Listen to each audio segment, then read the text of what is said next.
The smell of disinfectant and death still clung to my clothes when I walked into that law office 3 days after Mum's funeral. My name is Bridget, and for the past 8 years, I'd been the daughter who stayed. The daughter who gave up her 20s to change adult diapers, crush pills into applesauce, and hold my parents' hands through chemo treatments while my older brother Zachary sent flowers from whatever city his latest promotion had taken him to. "Sorry I can't make it to Dad's appointment," he'd say over the phone, his voice echoing from some fancy restaurant. "Big client dinner tonight, you understand?" I always understood. I understood when he missed Dad's stroke. I understood when he couldn't fly in for Mum's cancer diagnosis. I understood when he showed up to their funerals in a $1,000 suit, playing the grieving son for exactly 48 hours before jetting back to his corner office. Now, here we were, sitting in Dave's cramped office with its fake wood panelling and motivational posters, waiting to hear how our parents had divided up their lives. The whole family had shown up for this one. Funny how money brings people together faster than death ever could. Zachary sat across from me, checking his phone every 30 seconds. Aunt Selina perched beside him like a vulture, already eyeing the jewellery Mum had promised her years ago. My cousin Angela live-streamed herself in the corner, probably hoping for some drama to boost her follow count. "Well," Dave said, adjusting his glasses and clearing his throat like he was about to deliver the State of the Union. "This is straightforward." He opened the folder with theatrical flair. I'd seen Dave handle dozens of these readings over the years. He loved the drama of it all. "To my son Zachary, I leave the house at 1247 Maple Street, along with all furnishings, belongings, and property therein." The words hit me like a physical blow. I gripped the arms of my chair, my knuckles going white. The remaining assets, including savings accounts and investments, are to be divided equally between my children, Zachary and Bridget. That was it. 8 years of my life, and I got half of their $12,000 savings account. Zachary's face lit up like Christmas morning. "Well, that's settled then." "There's more," Dave continued, but Zachary was already standing, straightening his tie.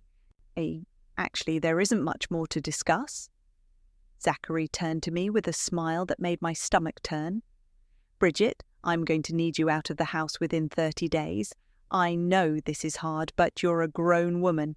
It's time you got your own place." The room went silent, except for the hum of Dave's ancient air conditioner. Everyone was staring at me, waiting for my reaction. 30 days? I managed to whisper. "I'm being generous," Zachary said, already pulling out his phone again. "The market's hot right now. I've got a realtor coming by tomorrow to do an assessment." Aunt Selina nodded approvingly. "It's for the best, dear. You've been living there rent-free for years. Time to stand on your own 2 feet. Rent-free? The words came out sharper than I intended. I paid for groceries, utilities, medical bills. "That's what family does," Angela chimed in from her corner, still filming. "But Zachary's the heir now. House rules." I looked around the room at these people I'd called family my entire life. Not one of them met my eyes. They all knew what I'd sacrificed. They'd all benefited from it. Every holiday dinner I'd cooked, every family gathering I'd hosted while caring for our parents, every time I'd covered expenses they couldn't be bothered with. "Bridget," Dave's voice seemed to come from very far away. "Do you have any questions about the will?" I stood up slowly, my legs shaking. "No questions." Zachary was already at the door, his attention back on his phone. "Great.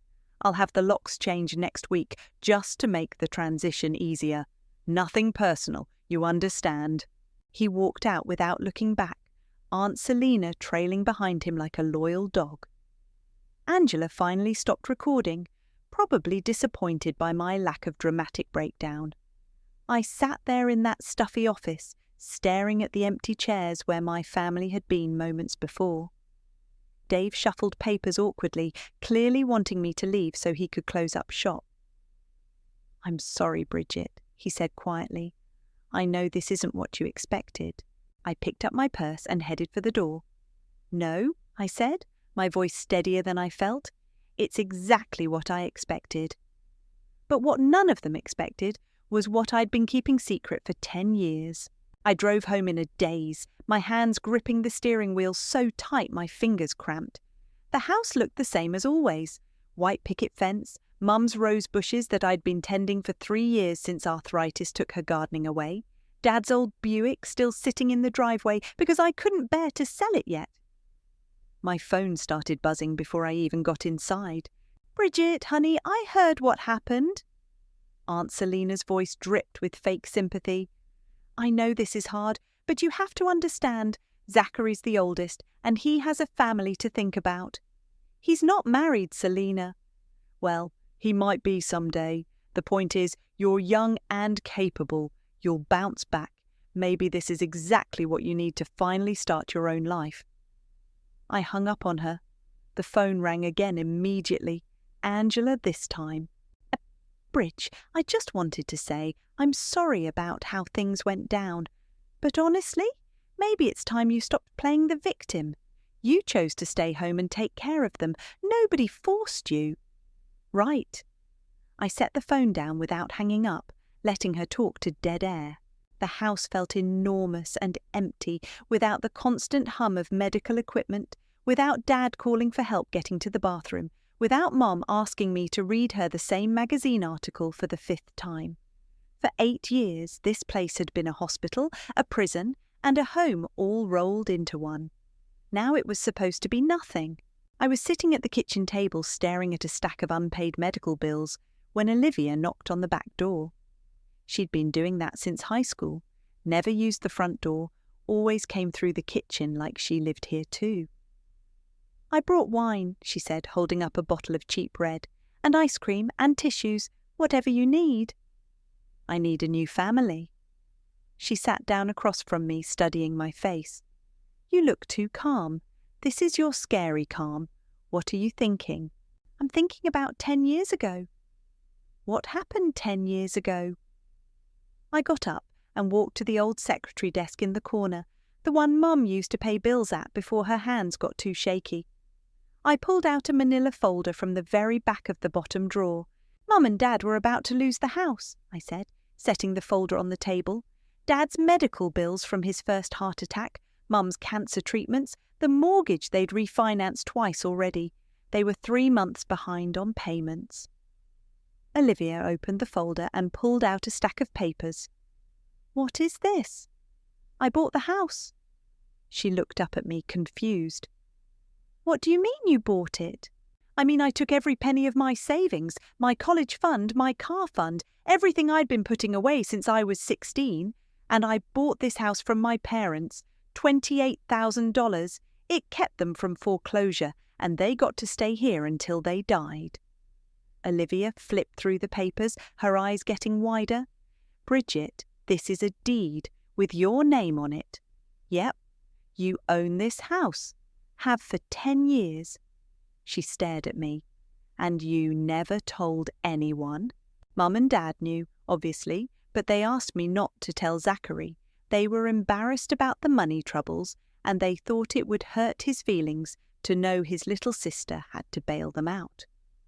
So when Dave read the will today, he was reading a will that left Zachary a house that doesn't belong to our parents' estate. I took the deed from her hands and smoothed it out on the table. This house is mine, has been mine, will continue to be mine. Olivia started laughing, not a happy laugh, the kind of laugh that comes when something is so absurd you can't process it any other way. Oh my God, Bridget, do you realize what this means?" "It means my brother just made the biggest mistake of his life." "It means you're about to destroy him." I looked at her, and for the first time since sitting in that lawyer's office, I smiled. "I know." My phone buzzed with a text from Zachary. "Realtor coming at 10 a.m. tomorrow. Make sure the place is clean." I showed Olivia the message. "What are you going to do?" she asked. "Nothing." "Nothing?" "I'm going to let him dig his own grave. Let him bring his realtor. Let him make his plans. Let him count his money. Let the whole family watch him play king of the castle. And then I folded the deed carefully and put it back in the folder. And then I'm going to remind them all that the house is mine now." The doorbell rang at exactly 10 a.m. I watched through the living room window as Zachary climbed out of his rental car, followed by a man in an expensive suit carrying a briefcase and measuring tape. I opened the door before they could knock. "Bridget, good, you're ready." Zachary brushed past me like I was the hired help. "This is Mr. Hunter, the realtor I told you about. Hunter, this is my sister. She's been living here, but she'll be out soon." Mr. Hunter barely glanced at me. "Ma'am, I'll need access to all rooms, including closets and storage areas. We're looking at a quick turnaround here." "Of course," I said sweetly. "Whatever you need." Zachary shot me a surprised look.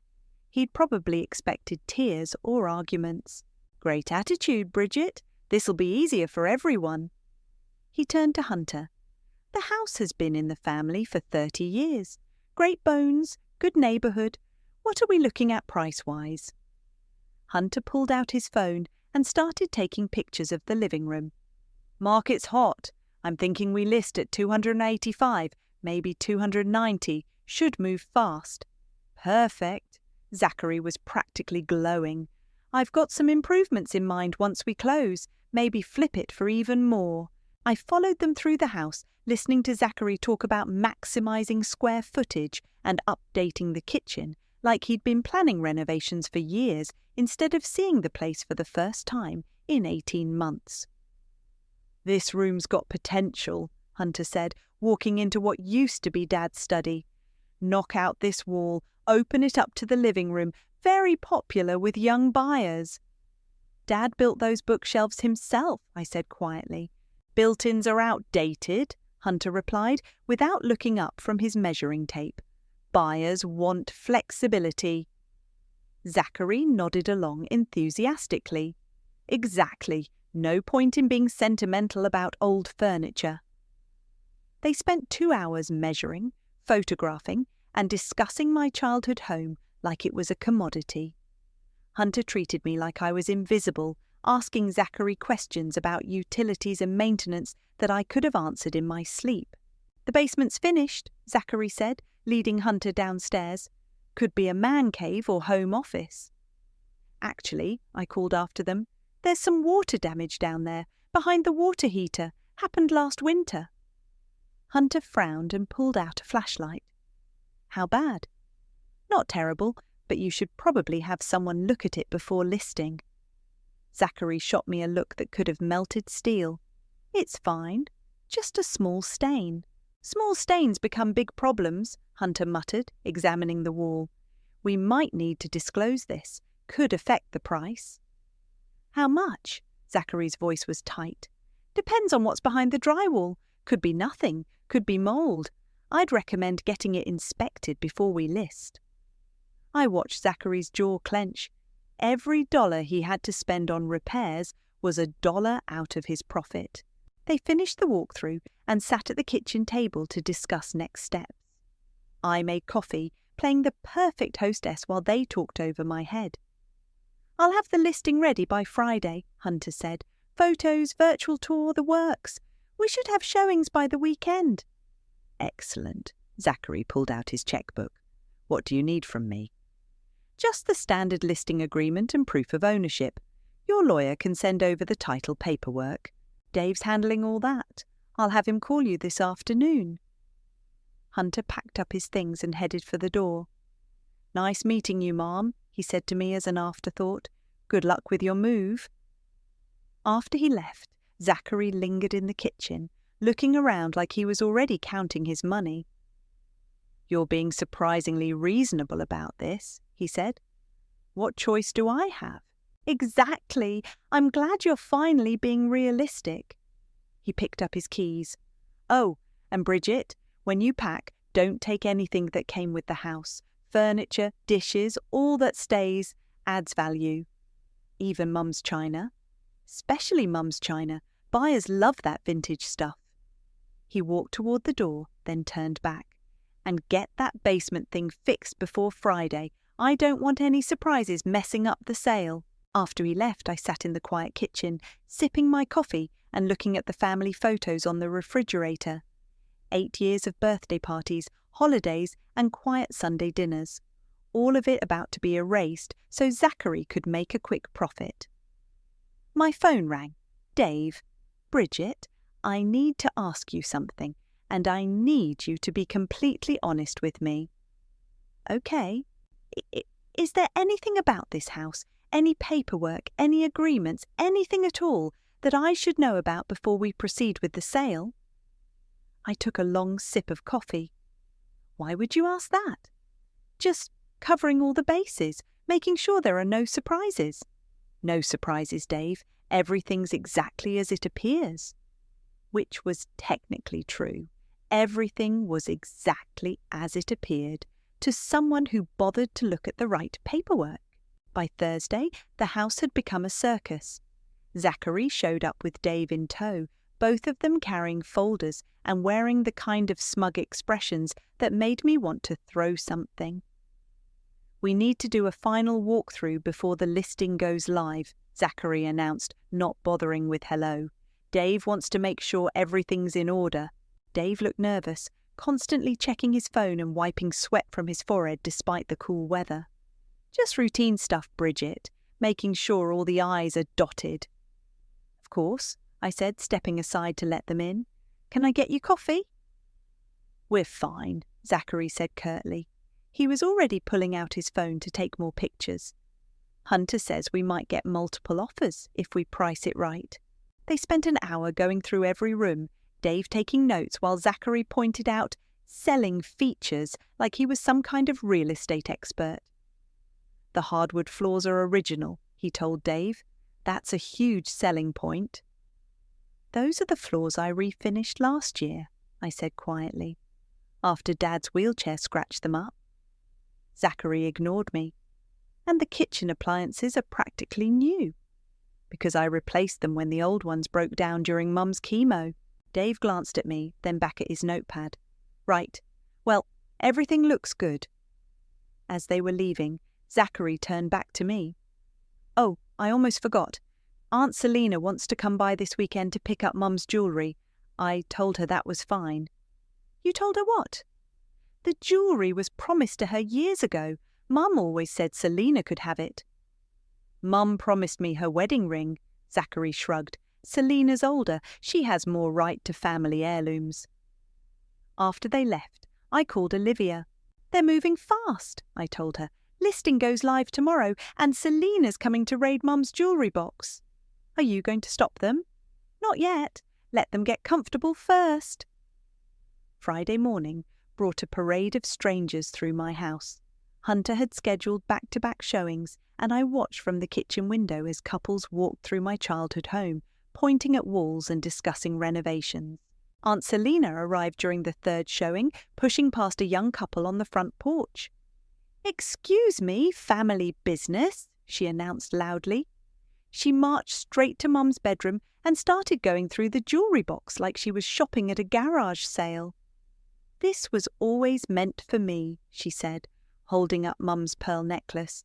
"Your mother and I discussed it years ago." "What about this?" I picked up Mum's wedding ring from the dresser.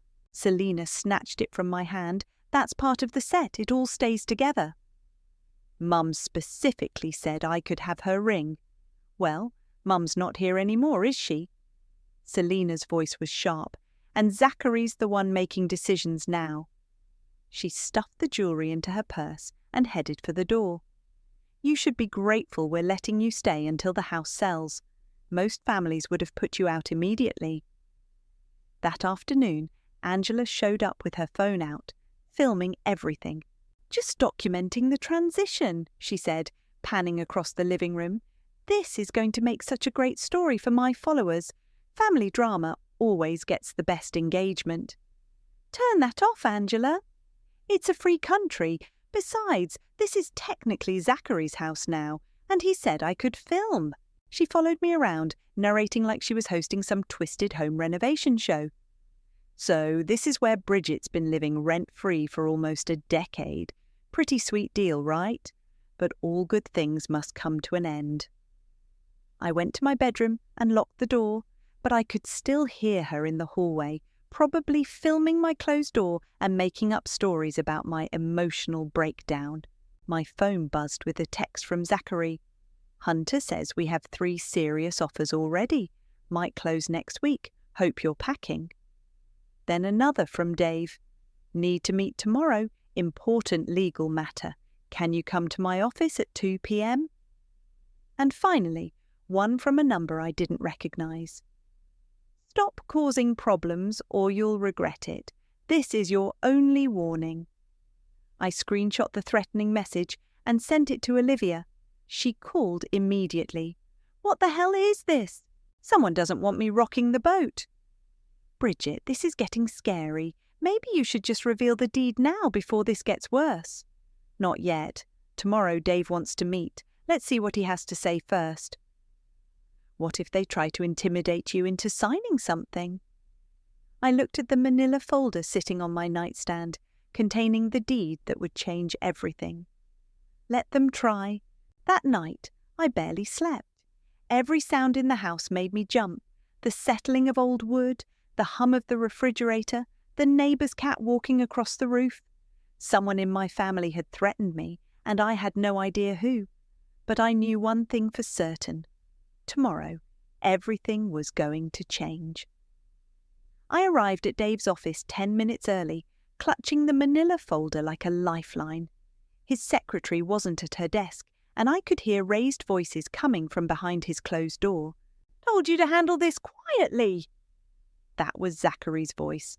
I am handling it, Dave sounded panicked. But there are procedures, legal requirements. I don't care about procedures, I care about closing this sale next week. The voices stopped when I knocked. Come in, Dave called, his voice strained. Zachary was pacing behind Dave's desk like he owned the place. Dave sat hunched over a pile of papers, his face pale and sweaty. Bridget, good, you're here. Zachary didn't sit down. We need to discuss your situation. My situation? Dave's been reviewing the estate paperwork, and there are some complications. Dave cleared his throat nervously. Bridget, I need to ask you directly, do you have any documentation regarding this property? Any agreements with your parents that might affect the sale? I sat down slowly, keeping the folder in my lap. What kind of documentation? Any kind. Contracts, receipts, promissory notes, anything that might suggest you have a financial interest in the house. Zachary stopped pacing and stared at me. Why would she have anything like that? It's just due diligence, Dave said quickly. The title company is asking questions about the property history. They want to make sure there are no liens or encumbrances. There aren't, Zachary snapped. The house has been in our family for 30 years. Right, but there was a period about 10 years ago when your parents had some financial difficulties. What kind of difficulties? Zachary's voice was sharp. Dave shuffled through his papers. Mortgage arrears, medical debt. They were facing foreclosure. That's impossible. Dad never mentioned any foreclosure. Because it was resolved, Dave said. The question is how? I watched this exchange like a tennis match, saying nothing. Bridget? Zachary turned to me. Did you know about this? I knew they were struggling with bills. But you didn't help them. I almost laughed. With what money? I was working part-time at the grocery store. Dave pulled out a thick file. The thing is, the foreclosure proceedings were stopped very suddenly. The mortgage was paid off in full, in cash, $28,000. Zachary frowned. Where did they get that kind of money? That's what I'm trying to figure out. Dave's hands were shaking slightly. The payment came from a cashier's check, but the bank records from that time are incomplete. What does that mean? It means Dave said carefully, that if someone else provided that money, they might have a legal claim to the property. The room went dead silent. I could hear the clock on Dave's wall ticking. "But the will clearly states," Zachary started, "the will can only dispose of assets that actually belong to your parents," Dave interrupted. "If someone else has a legitimate claim—" "Who?" Zachary's voice was getting louder. "Who would have that kind of money? None of our relatives are rich." Dave looked directly at me. "Bridget, I'm going to ask you one more time. Do you have any documentation related to your parents' financial situation 10 years ago?" I opened the folder and pulled out a single sheet of paper. "Just this." Dave took it with trembling hands. His face went white as he read. "What is it?" Zachary demanded. Dave set the paper down like it was on fire.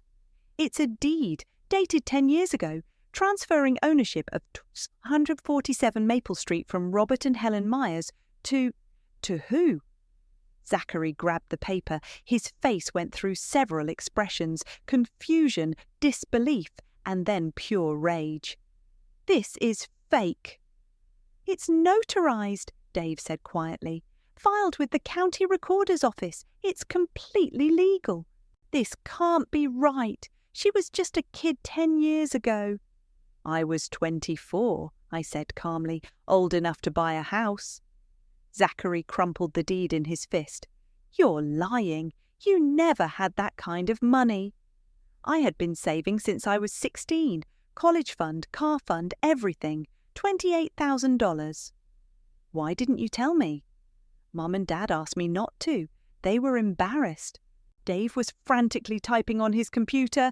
"I'm checking the county records. Oh God, it's all here. The deed transfer, the mortgage satisfaction, everything." Zachary threw the crumpled paper at me. "This doesn't change anything. You can't prove you actually paid for it." I reached into the folder again and pulled out a bank statement, a cashier's check receipt, and a handwritten letter from Dad. Bank records showing the withdrawal from my savings account, receipt for the cashier's check, and a letter from Dad thanking me for saving their home. Dave read the letter over my shoulder. "This is Robert's handwriting. I'd recognize it anywhere." Zachary sank into a chair, his face grey. "The buyers, the contract—" "Can't proceed," Dave said. "The house isn't part of the estate. It never was." "What about the showings? The listing? Hunter's already collected a deposit. That's going to be a problem." I stood up and collected my papers. "I think we're done here." "Wait," Zachary said desperately. "We can work something out. I'll buy the house from you. Name your price." "It's not for sale." "Everything's for sale, Bridget. Don't be stupid about this." I looked at him, really looked at him, for the first time in years. "I'm not the one who's been stupid, Zachary." I walked out of that office with my head high, leaving behind two men who finally understood that the game had changed, and I was the one holding all the cards. My phone started ringing before I even got to my car. Zachary. I let it go to voicemail. Then Aunt Selina. Voicemail. Then Angela. Voicemail. By the time I got home, I had 17 missed calls and 43 text messages. The family grapevine had been busy. I was barely through the front door when someone started pounding on it. Through the peephole, I could see Angela with her phone out, filming herself. "Bridget, open up! We need to talk!" I opened the door. "Put the phone away, Angela!" "This is going live. My followers deserve to know what's happening." She pushed past me into the living room. "Is it true? Do you really own this house?" "Get out." "Not until you explain yourself. Do you have any idea what you've done? Zachary's humiliated. The whole family's talking about it." "Good." Angela's eyes went wide. "Good? You destroyed your own brother and you think that's good?" "I didn't destroy anything. I just told the truth." "You lied for 10 years." "I kept a secret. There's a difference." She held her phone closer to my face. "Tell my followers why you decided to ruin your family." I grabbed the phone and ended her live stream. Because my family decided to ruin me first. We didn't ruin you. We just expected you to act like an adult. By throwing me out of my own house. It wasn't your house. It was Mom and Dad's house. I pulled out the deed and waved it in front of her camera. No, Angela, it's my house. Has been for 10 years. And if you don't leave right now, you're trespassing. She backed toward the door, still filming. This isn't over, Bridget. You can't treat family like this. Watch me. After she left, I called Olivia. Holy shit, she said before I could even speak. Angela's posting everywhere. Her followers are going crazy. Some of them are calling you a hero. Others are saying you're a psychopath. What are they saying exactly?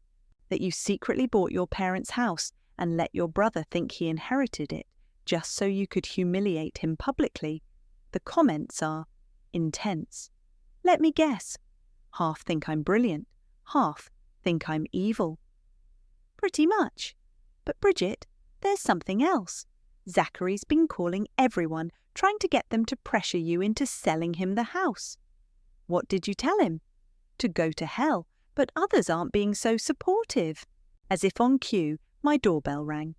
Through the window, I could see Aunt Selina marching up the walkway with Uncle Frank and 2 other relatives I barely recognized.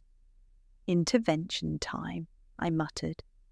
I opened the door to find 5 family members standing on my porch like some kind of angry mob. We need to talk, Selina announced, pushing past me. The others followed her into my living room. Make yourselves at home, I said sarcastically. Don't get smart with us, young lady.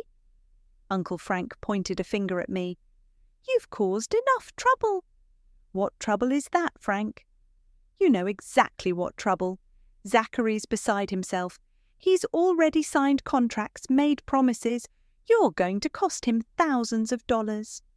That sounds like his problem. Selina stepped forward. It's all our problem now. This family doesn't air its dirty laundry in public. We handle things privately, like you handled throwing me out of my own house. It wasn't your house then, and it shouldn't be your house now, said my cousin Rita, who I hadn't seen in 5 years. You manipulated 2 sick old people into giving you their most valuable asset. I saved them from foreclosure. You took advantage of them. I was 24 years old, working part-time, and I gave them every penny I had. How is that taking advantage? Uncle Frank crossed his arms. Because you didn't tell the rest of us. If we'd known they were in trouble, we could have helped. Really? Where were you when Dad had his stroke? Where were you during Mum's chemo? Where were any of you when I was changing diapers and crushing pills and sitting in hospital waiting rooms? That was your choice, Selina snapped. Nobody asked you to do that. Nobody asked me not to either, but the minute they died, you all had opinions about what I deserved. Rita pulled out her phone. We're prepared to make you an offer. $50,000 for the house. That's more than you paid for it. It's not for sale. Everything's for sale, Frank said. Don't be greedy. Greedy? I laughed. You want me to sell my house for $50,000 so Zachary can flip it for $300,000 and I'm the greedy one. You're being unreasonable, Selina said. This house has been in our family for 30 years. It should stay in the family.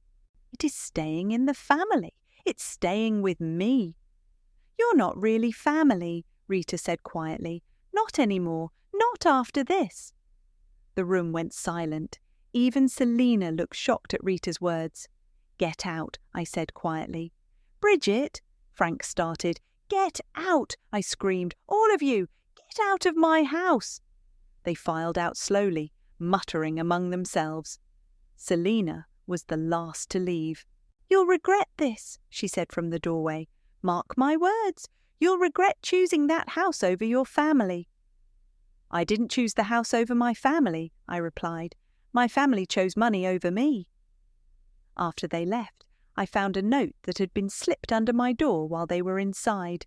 Last warning, sell the house or face the consequences. This time, I didn't screenshot it. I just smiled, let them come. Monday morning, I called everyone. I'm having a family meeting, I told Zachary when he answered on the first ring. Today at 2 p.m, my house. Bridget, listen. Bring Dave, bring Hunter, bring whoever else you want. We're settling this once and for all. I hung up before he could respond. I called Selina next. Family meeting, 2 p.m, don't be late. What's this about? You'll find out. Angela was next. Bring your camera if you want. This'll be good content. By 1:45, cars were lined up outside my house like it was a funeral. I watched from the kitchen window as my family gathered on the sidewalk, whispering among themselves like conspirators. Zachary arrived last, climbing out of a black sedan with Dave and Hunter trailing behind him. He looked like he hadn't slept in days. I opened the door before anyone could knock. Living room, I said simply. They filed in like they were entering a courtroom. Zachary sat in Dad's old recliner like he still owned the place. Dave perched nervously on the edge of the couch, clutching his briefcase. Hunter stood by the window, checking his phone every few seconds. Selina claimed the good chair by the fireplace, with Frank and Rita flanking her like bodyguards. Angela set up her phone on the mantel, angling it to catch the whole room. Well, Zachary said when everyone was settled. What's this about? I remained standing, positioning myself where everyone could see me clearly. It's about ending this circus. Good, Selina said. We're prepared to be reasonable. Our offer stands. 50,000 for the house. I'm not selling. Then what do you want? Zachary's voice was strained. Money? An apology? What? I want you to understand something. I pulled the deed from my folder and held it up. This house is mine. Legally, completely, unquestionably mine. I bought it 10 years ago when you were all too busy with your own lives to notice Mom and Dad were about to lose everything. We've been through this, Frank started.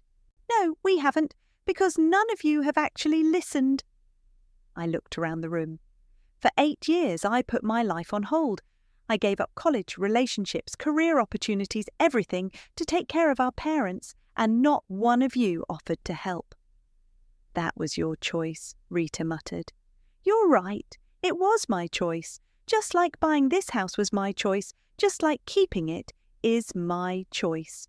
Hunter cleared his throat. Look, I don't want to get involved in family drama, but I have buyers expecting to close this week. If the sale can't proceed... It can't, I said firmly. The house was never part of the estate. It couldn't be willed to anyone because Mom and Dad didn't own it. This is insane, Zachary said, standing up. You can't just... I can. I did. And I'm done pretending otherwise. Dave opened his briefcase with shaking hands. Bridget, I need you to understand the legal implications here. If you're claiming ownership based on this deed, there could be tax consequences, title issues. Are you threatening me, Dave? I'm trying to protect you from making a mistake. The only mistake I made was trusting my family to do the right thing. Angela zoomed her camera in on my face. So what happens now? You just keep the house and cut us all off? That depends on you. What do you mean? Selina asked. I mean you have a choice. You can accept that this house is mine and treat me with the respect I deserve, or you can keep fighting me and lose. Lose what? Zachary demanded. I smiled. Everything. The room went quiet except for the sound of Angela's phone recording. You see, I continued, I've been doing some research. Dave, did you know that knowingly filing false ownership documents is a felony? Dave's face went white. I didn't know. You didn't bother to check. You just assumed Zachary was telling the truth about owning the house. I turned to Hunter. And you, Mr. Hunter, did you know that attempting to sell property you don't own is fraud? Hunter started backing toward the door. I was acting on information provided by the client. Information you didn't verify. Now wait just a minute, Zachary said, his voice rising. Nobody committed any crimes here.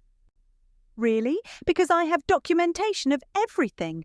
The false listing, the fraudulent contracts, The attempts to intimidate me into giving up my legal property.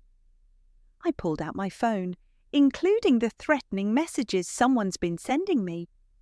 The room erupted. Everyone started talking at once, pointing fingers and making accusations. Angela's phone captured it all. "Enough!" I shouted over the chaos. Everyone fell silent. Here's what's going to happen," I said calmly. "You're all going to leave my house. Dave, you're going to call the buyers and explain that there was an error. Hunter, you're going to remove the listing and return any deposits, and all of you are going to stop harassing me." "And if we don't," Selina asked coldly, "then I call the police and file charges, all of you, for fraud, harassment and attempted theft." I walked to the front door and opened it. "The house is mine now," I said. "It always was. Time for you to accept that." One by one they filed out. Zachary was the last to leave. "This isn't over," he said quietly. "Yes," I replied, "it is." The house felt different after they left. Quieter, but not empty. For the first time in years, it felt like mine. I was washing dishes when Olivia knocked on the back door, carrying a bottle of champagne and wearing the biggest grin I'd ever seen. "Holy shit, Bridget, Angela's video has gone viral, 3 million views and counting. What are people saying? See for yourself." She pulled out her phone and started reading comments. "Team Bridget all the way. This woman is a legend. Finally, someone who doesn't let family walk all over them." And the negative ones? Mostly people calling you cold and calculating, but honestly, even the critics are admitting you were legally in the right. We opened the champagne and sat at the kitchen table where I'd eaten thousands of meals with my parents. "So what now?" Olivia asked. "Now I figure out what I want to do with the rest of my life. Any ideas?" Before I could answer, someone knocked on the front door. Through the window, I could see Dave standing alone on the porch, looking like he'd aged 10 years in the past week. I opened the door, but didn't invite him in. "Bridget, I owe you an apology." "Yes, you do. I should have done my due diligence. I should have checked the property records before proceeding with the sale. I let my relationship with Zachary cloud my professional judgment. And I'm facing a disciplinary hearing with the state bar. The buyers are threatening to sue me for their expenses. My reputation is—" He shrugged helplessly. "Well, it's not good." "I'm sorry to hear that." "Are you?" I considered the question. "Actually, yes, I didn't want to destroy your career, Dave. I just wanted people to stop trying to steal my house." "For what it's worth, I believe you. About the deed, about everything. Your parents were lucky to have you." "Thank you." He turned to leave, then stopped. "Zachary's not handling this well. He's been calling me every day, asking if there's some way to contest the deed. I keep telling him there isn't. But he's not listening. He's desperate. He'd already spent the money in his head, made plans. This has hit him hard." "Good." Dave nodded and walked away. The next morning, I found Zachary sitting on my front steps. He looked terrible, unshaven, wrinkled clothes, dark circles under his eyes. "We need to talk," he said without looking up. "No, we don't." "Please, Bridget, just 5 minutes." Against my better judgment, I sat down beside him. "I've been thinking about what you said, about the 8 years you spent taking care of them. And you're right, I wasn't there. I should have been, but I wasn't. That's not an apology." "I know." He finally looked at me. "I'm not good at apologies, never have been. But I'm trying to understand why you did this. I did it because you tried to throw me out of my own house. But why didn't you tell me? 10 years ago, when you bought it, why keep it secret?" I thought about that. "Because Mum and Dad asked me to. They were embarrassed about needing help. They thought it would hurt your feelings to know your little sister had to bail them out." "It would have." "I know. That's why I kept quiet. But then they died, and you just assumed you could erase me from their lives completely." Zachary was quiet for a long time. "I never thought of it that way." You never thought of me at all. That's not true, isn't it? When's the last time you called me just to see how I was doing? When's the last time you visited when someone wasn't dying? When's the last time you treated me like family instead of hired help? He couldn't answer. The house was never about the money, Zachary. It was about respect, about being seen, about mattering. You matter. Not to you, not until I had something you wanted. We sat in silence, watching cars drive past the house where we'd grown up. So what happens now? He asked finally. Now you go back to your life, and I figure out mine. And us? There is no us. There hasn't been for years. He stood up slowly. I'm sorry, Bridget, for all of it. I know you are, but sorry doesn't fix 8 years of being invisible. After he left, I called a contractor about fixing the basement water damage. Then I called a decorator about updating the kitchen. Not because I wanted to sell, but because I wanted to make the house truly mine. That evening, Olivia came over with take-out Chinese food. Any regrets? She asked as we ate on the living room floor, surrounded by paint samples and furniture catalogues. About what? About burning it all down, your whole family. I looked around the room, at the family photos I'd finally taken down, at the space that was becoming mine instead of theirs. No, I said. No regrets at all. Even though you're alone now. I was alone before. The difference is, now I'm alone in my own house. We clinked our wine glasses together, and for the first time in years I felt completely at peace. The house was mine now. Finally, truly mine.